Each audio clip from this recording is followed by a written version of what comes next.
Over the last decade, India's approach to global trade has undergone a fundamental shift. Trade agreements are no longer transactional or headline-driven. They are strategic, calibrated, and aligned with India's long-term national priorities. The India-New Zealand Free Trade Agreement reflects this new doctrine clearly in what is a carefully negotiated framework that balances opportunity with protection, growth with safeguards, and global access with domestic stability. A few minutes ago, I spoke with Prime Minister Modi, and I'm very pleased to announce that New Zealand has now concluded a free trade agreement with India. This is a free trade agreement with New Zealand, which is both comprehensive and forward-looking, reflecting the vision of our two leaders, Prime Minister Modi and Prime Minister Lakson. Let us break down what this agreement actually delivers and why it matters. Number 1. 100% market access for Indian exports without compromising Indian interests. Under this FTA, New Zealand has eliminated duties on 100% of Indian exports, covering 8,284 tariff lines. In simple terms, almost every product exported from India to New Zealand now enters duty-free, ensuring Indian businesses compete on a level playing field.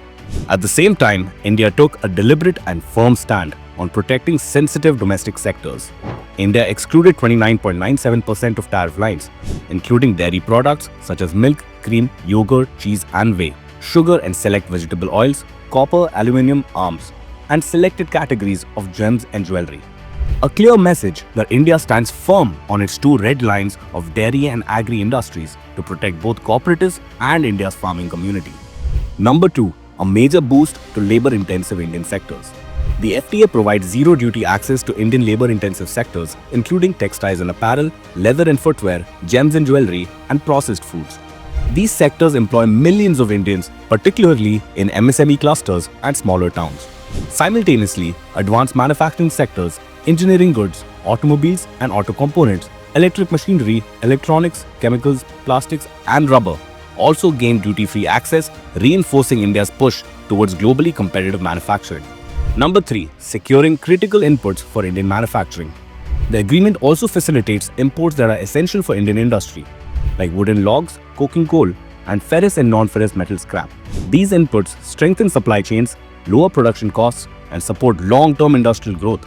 This is trade policy designed to support Make in India, not undermine it. Number 4. Agricultural cooperation without sacrificing food security. Rather than opening Indian agriculture indiscriminately, the FTA focuses on productivity partnerships. India and New Zealand will collaborate on kiwi fruit, apples and honey, centers of excellence, improved planting material, orchard management and post-harvest practices, and capacity building for farmers.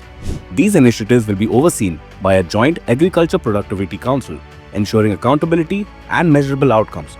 TRQs for New Zealand products such as apples, kiwis, and manuka honey include minimum import prices and seasonal restrictions, protecting Indian farmers while enabling exposure to global best practices. Number 5. Services, soft power, and global recognition of Indian knowledge systems. New Zealand has committed to market access in 118 service sectors and MFN treatment in 139 sectors, including IT, engineering, healthcare, education, and construction. A landmark feature of this agreement is the Health and Traditional Medicine Annex, the first such arrangement with New Zealand. It formally recognizes India's AYUSH systems: Ayurveda, Yoga, Naturopathy, Unani, Siddha, Soa Rigpa, and Homeopathy, while enabling collaboration with Maori health practices. This strengthens India's soft power, boosts medical value travel, and advances global recognition of India's traditional knowledge systems. Number 6. Mobility, students, and global opportunities for Indian youth. The FTA delivers tangible outcomes for Indian students and professionals. Indian students can work 20 hours per week during their studies, extended post-study work visas for up to 3 years for STEM bachelors, up to 3 years for masters, and 4 years for doctorates. Additionally, 5,000 skilled Indian professionals receive dedicated work quotas across sectors. Recognized roles include yoga instructors, Indian chefs, music teachers, IT professionals, engineers, healthcare workers, educators, and construction specialists, and 1,000 working holiday visas annually with multiple entry privileges for 12 months. This is people-centric diplomacy in action. Number 7. Long-term investment and MSME cooperation. New Zealand has committed $20 billion in investment into India over the next 15 years, a strong signal of confidence in India's policy stability and growth trajectory. The FTA also promotes cooperation in MSMEs, organic product recognition, tourism and audiovisual industries, sports and traditional knowledge systems. The benefits are broad-based and decentralized. Number 8. Rules-based, transparent and secure trade architecture.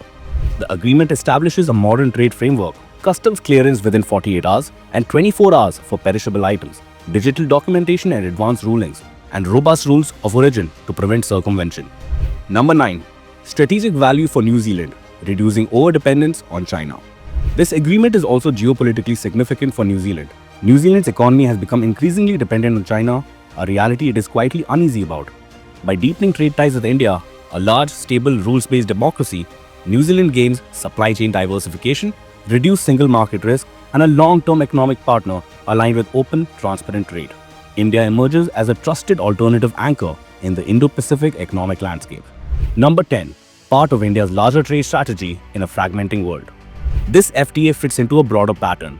In recent years, India has signed trade agreements with Australia, the UAE, the UK, and key global partners, while engaging in negotiations across Europe, the Indo-Pacific, and emerging markets. In a world marked by geopolitical uncertainty, supply chain disruptions, and shifting power centers, India is cementing strategic trade ties.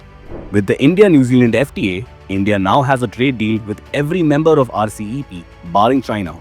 A clear and clever maneuver by India on the global chessboard. Taken together, the India-New Zealand FTA is not just a trade agreement.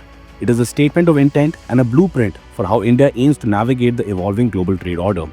Under the leadership of Prime Minister Shri Narendra Modi, India is negotiating with confidence, clarity, and foresight, protecting national interests, empowering farmers and MSMEs, creating global opportunities for youth, attracting long-term investment, and strengthening India's position in a rapidly changing world. This is how India navigates choppy global waters, not by reacting, but by strategically anchoring its future. This is trade on India's terms. This is diplomacy with direction. This is a small step on the pathway to Viksit Bharat 2047.